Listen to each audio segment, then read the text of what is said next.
But as soon as I start my company, oh, I'm gonna try like hell to keep the union out because I want to be able to do what I want to do with the company that I made. Then they look at all the worker applications and they take that management that used to work with you and they say, what about this guy? What about that guy? And those managers go, I'm telling you, I've been through it. When you lose your good job, you're going to go looking for another good job. Well, that good job already hired management first. Did you want to touch on, for example, if you wanted to talk about how union environments foster certain types of behavior? Yes. Yes.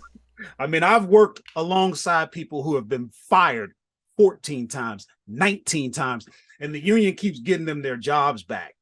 I've worked alongside people that get into the union on their best behavior, and once they make it past probation, they know they're in. They know it takes an act of God to get them fired.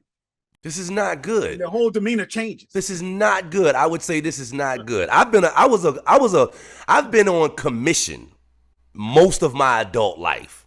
No worky, no eaty, which means I get paid on performance. You know, Right. whether it's in trucking, I used to be in sales. I used to sell $2,000 vacuum cleaners, and that was before I got in trucking. But it was the same thing. If you didn't sell, it was no guaranteed, a thousand a week or whatever, and then you get, a commission above that. If you didn't sell nothing, you didn't get a check.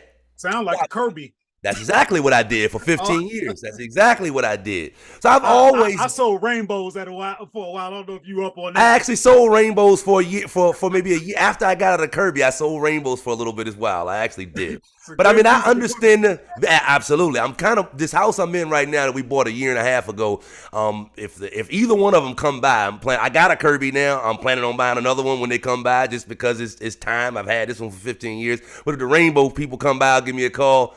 I'm gonna get one of them too. My wife got allergies, and my whole house got hardwood floors. You know what I mean? Right. Yeah. But I've always been of the mindset of getting paid based on performance. There is, in my mind, there is no such thing as you're good now. You can never. I've never been able to rest on that. Every week, every month, every quarter, every year, I got to go out and get my money. And I guess that is one of the things that I wanted to address. Does a union environment foster something counter to that, like foster laziness? It does. Yeah, It does. that's interesting. Because once you know the rules, they give you a handbook, the bylaws. Once you got people that'll study those, and the sole purpose of figuring out what they can get away with. And you have people that come to the union workforce with an agenda of, let me get paid the most I can get paid for while doing performing the least Yeah. that I have to. I mean, you got people in the union environment that work hard at getting out of work, which is a full-time job within itself. Absolutely. But I watched a guy on the docks put a couple of tires on a pallet, put it on his blades, look at management and say, I can drive around this dock all day with this one pallet, and ain't a damn thing you can do about it. Yeah. And there wasn't, because he's moving. Yep. I mean, and this is the reason why, those bad apples, actually, it ain't bad apples, it's a whole bunch. It's the reason why companies don't want the union in there. Another big thing that a lot of people don't think about is, in a lot of cases, the company cannot do anything that they want to do without it being in agreement with the union. For example, we're talking about Yellow Freight going out of business. A big thing that the company was saying, hey, look, we need a change of operations. We need to change how we do things in order to be competitive, in order to, make money or right the ship or whatever they were trying to do. They were trying to do a major change of operations, but they can't do it unless the union agrees to it. So a lot of companies don't want to be out of control or needing to have consensus and agreement on every move that they want to make. Makes total sense. It's great for me to say, hey, this company can't just do what they want to do unless we agree to it. But as soon as I start my company, or I'm gonna try like hell to keep the union out because I want to be able to do what I want to do with the company that I made. 100%.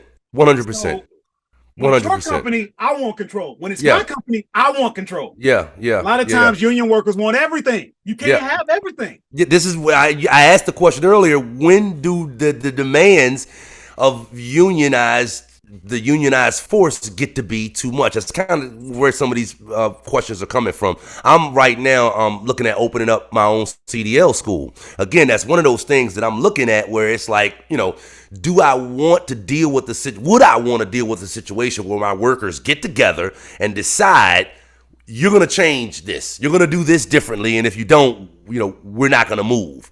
And I didn't know that, I wasn't sure that a union environment fostered laziness or I'm just going to call it inefficiency. Because that's what it seems like it could potentially lead to. Inefficiency, money wasted, I guess that's why I'm saying I don't know which side of that argument I would stand on. Like I said, it doesn't apply to me, but like, would I be if it did? Would I be the type of person that's on the side of the labor unions, or would I be on the side of the people that's saying, "Listen, man, we need y'all to go back to work. We need y'all to go back to work." All right? It's both. Yeah. I was told, hey, look, I was told in the beginning, the only way they can get rid of you is for theft and fighting. The union can't help you there. Mm-hmm. Well, I'm not a thief. Mm-hmm. And I'm not a violent person. So I felt nice knowing that, hey, there really was nothing they could do to get rid of me. But at the same time, it's not my company. I wouldn't want to be out of control when it comes to my company. When I make a decision that I think is the best for my company, I started this. So I want to be able to, but then there's two sides of it. You know what I mean? When you look, like you did a little bit of research on the history of unions, and there was a time where we really needed that. Mm-hmm. Companies was abusive. They were abusive. Exactly. And everything like that. I think we pretty much got out of that. There's still an advantage to the union as far as, like we talked about earlier, having them raise, all ships is still an advantage for now. But, I tell you, I knew a lot of guys that got affected with this closure. And I knew a lot of them that were worthless, lazy. And I'm just going to tie this in to some of the other things that you and I talked about today. Mm-hmm. You better be careful, because I'm telling you the truth.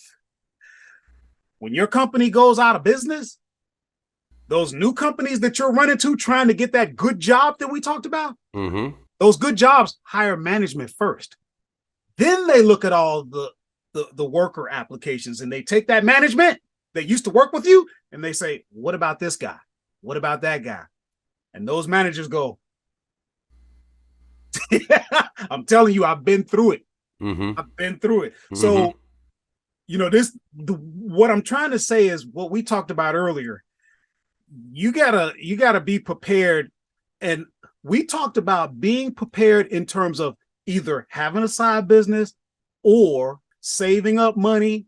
Another way to be prepared is to be a good worker, because you don't know what's going to happen to your company. And if you like working a regular job and you like a good job, when you lose your good job, you're going to go looking for another good job. Well, that good job already hired management first from your company. Mm-hmm. And they're going to use them to filter out, the potential problems before they even take root. You really, another way to ensure your future is to be a good employee. If that's the route you're going to take, you're only investing in yourself. Makes total sense. Like my our parents taught us that when we was younger. When you do work that your name is going on, you need to do your best. They ain't distinguish whether you working for yourself or whether you working for somebody else. When you doing work and you putting your name on it, you need to do your best. 100%. I totally agree with that.